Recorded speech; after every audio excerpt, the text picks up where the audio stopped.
Maya was a 29-year-old freelance writer looking for peace and a fresh start.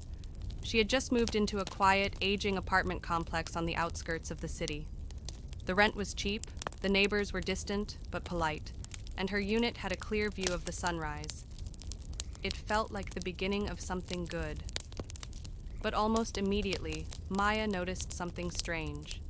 The apartment directly above hers, apartment 4B, was off.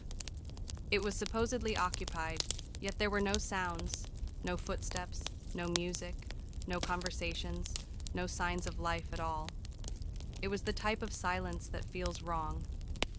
At night, Maya began to hear soft, dragging noises, like furniture being pulled slowly across the floor upstairs.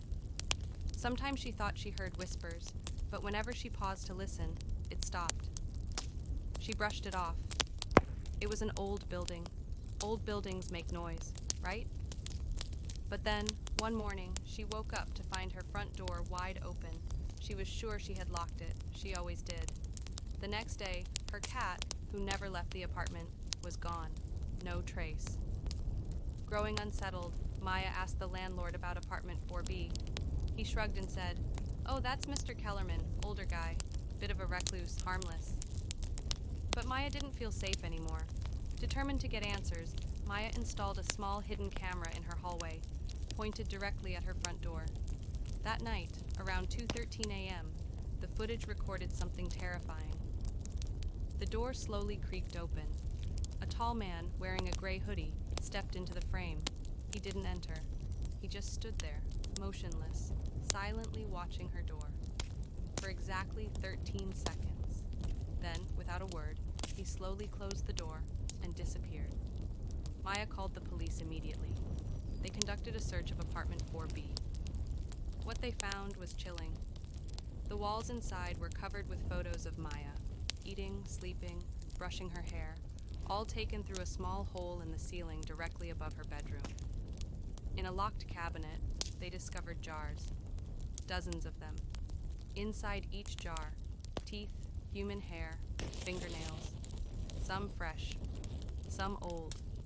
But Kellerman was gone. Nowhere to be found.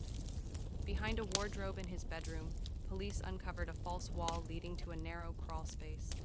It stretched through the building's old infrastructure and exited into a back alley. Kellerman had prepared his escape.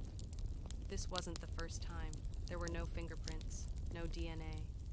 He had covered every trace, and just like that, the man who had watched her for weeks, maybe months, vanished into thin air.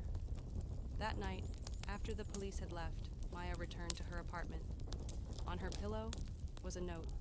It read, "You're not the first, but you were the only one who noticed. Thank you for the game." Maya left the apartment the next morning. Kellerman was never found, and to this day, no one knows where he went or who he's watching now.